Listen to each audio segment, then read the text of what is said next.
Good afternoon, everybody. I just wanted to. It's been a while. I've done a couple of videos in the past in regards to some, a TRX4 I have and some other stuff, and I'll be definitely trying to, as soon as I get the chance to, trying to do some more content a bit. But what I kind of wanted to do was just kind of go over my new vehicle here. Got it about a month or so ago. I have owned several Traxxas vehicles in the past. I've just never owned one of these.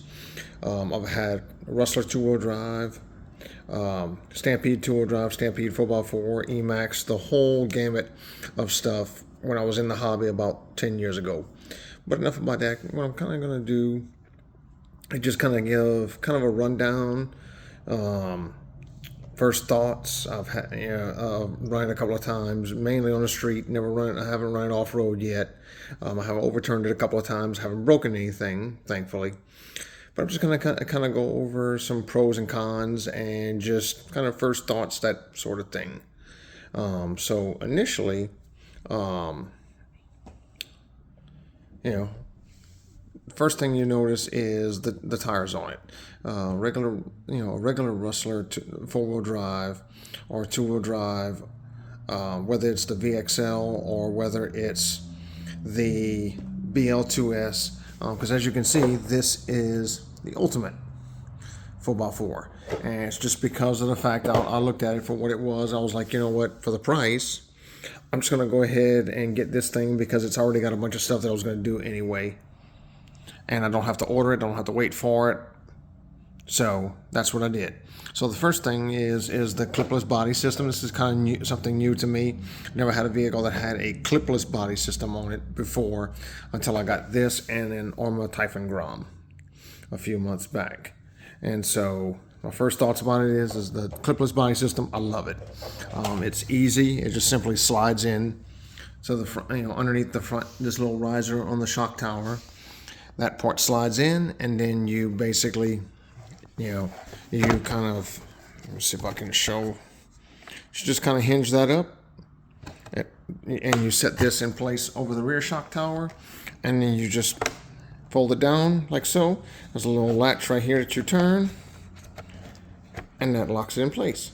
So simple, very effective, and very, and thus far from what I've seen, very robust. Have not had the body pop off at all once it's secured. So good job there.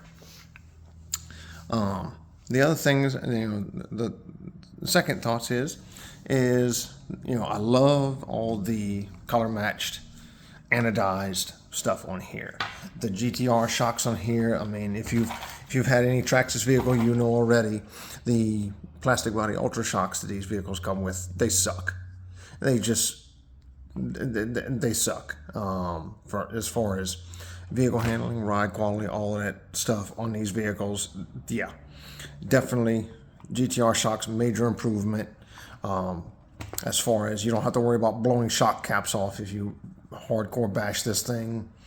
I don't do that with this vehicle, but I even just from regular street running and off-road running, I've had these plastic shock caps on the plastic body just pop right off, and then over a period of time, what it does is it just takes the threads completely off the shock body itself. It's an issue, but I do like all the color match stuff that this vehicle comes with. You've got your caster blocks and your spindles and all that good stuff on here. And then you've got your, let me see if I can get in here, your sway bars front and rear. Back here, you've got a wheelie bar already pre-installed, but I think this comes on the Rustler VXL, so not much of an improvement there. Hate these freaking cheap plastic wheels on these regular wheelie bars though, but that's another day. But nonetheless, you've got an assortment of green anodized aluminum parts. You've even got these serrated wheel nuts which hold the they don't back off as easily as the regular ones. So all of that's major pros. Also, that I was unaware of is you've got a full telemetry setup on this vehicle out the box. So you've got all of this wire. You've got a a speed sensor, a rotation sensor that's mounted here that picks up if I'm not mistaken, it picks up the spur gear and measures the RPM of your spur gear, and then does some calculation based off the size of the spur gear, the amount of teeth the spur gear has, and the amount of teeth the pinion gear has, and you input that into, because I have yet to set up the app on this thing because I haven't had a secure Wi-Fi connection to upload update. There we go. To update the firmware on this thing. So I haven't been able to actually use the telemetry, but you have the full telemetry set up. On the remote here, you have the Bluetooth module already installed. And so you have the TQI, not just the regular TQ, like what I've had before on a previous truck on my TRX4 that just I didn't care for. This, I like the fact that it has TSM, so you can adjust the TSM with this knob, and you can adjust your steering drum. All of this radio, I'll probably end up just keeping it as opposed to swapping it over to something else. And so kind of went over a bunch of the pros. I like, the tires here grip extremely well, very well balanced, all of that stuff. It's a great looking vehicle. So now on to kind of the cons. As you can see, I run this thing on 3S. Just from a quick, 15 minutes of runtime, the motor itself got pretty warm to the touch. I was able to put my finger on it, but I noticed the motor got hot. The ESC even got pretty hot. It even got pretty hot just from that little short amount of runtime. And I'm thinking it's because of the fact that you've got this, this receiver box that's right in the way. So you have very little airflow that gets across the ESC here.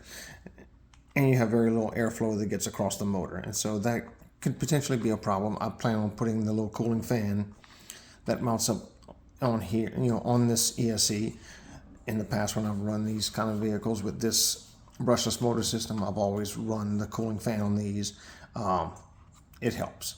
And I've never had one of these ESCs ever trip on a high temperature shutdown or go into protect mode. And so, but I digress. That's something you definitely want to keep an eye on, is your temperatures on the motor and on the ESC. And my primary other complaint with this vehicle is the servo. The servo on it, it's strong, but it is kind of sluggish. I wish it had a faster servo. I'm trying to see. It's the 2075. It's the 2075R servo that this vehicle comes with, and I just wish it came with something that was a little bit faster and just a little bit more stout.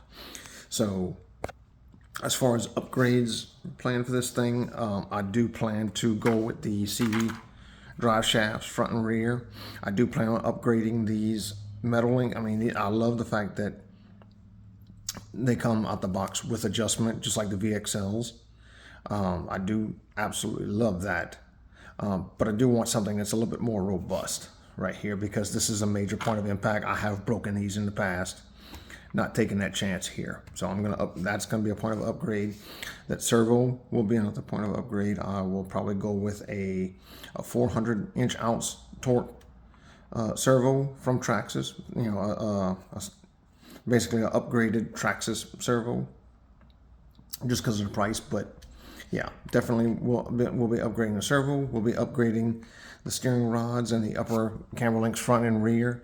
Like I said before, early in the video, I hate these freaking wheels, so that will be something else that gets swapped out. And the only other thing probably will be the addition of lights. I like having lights just because at night I have trouble seeing the vehicle. I definitely want to better drive this thing at night, and so lights will be a necessity. And the only other thing that I may swap out on is I may go with the green wheels on this, but I'm undecided. I really like the way these tires perform where I've been running it at. And so yeah, in a nutshell, that's basically about it. That's my first impressions of it. There's lots of videos of these things running up and down the road, different places and everything else. I just kind of wanted to give my first impressions on it. This is the first time I've ever owned a Rustler 4x4. I've had a Rustler 2-wheel drive in the past. I like the platform. I love the Traxxas 4x4 platform, whether it's the Slash, the Stampede, or this Rustler 4x4. It's a superb platform. And so yeah, that's about it. Hope this video helps, and if you come by and you check out this video, just please leave me a like and possibly a subscribe. And with that, happy RCing, everybody.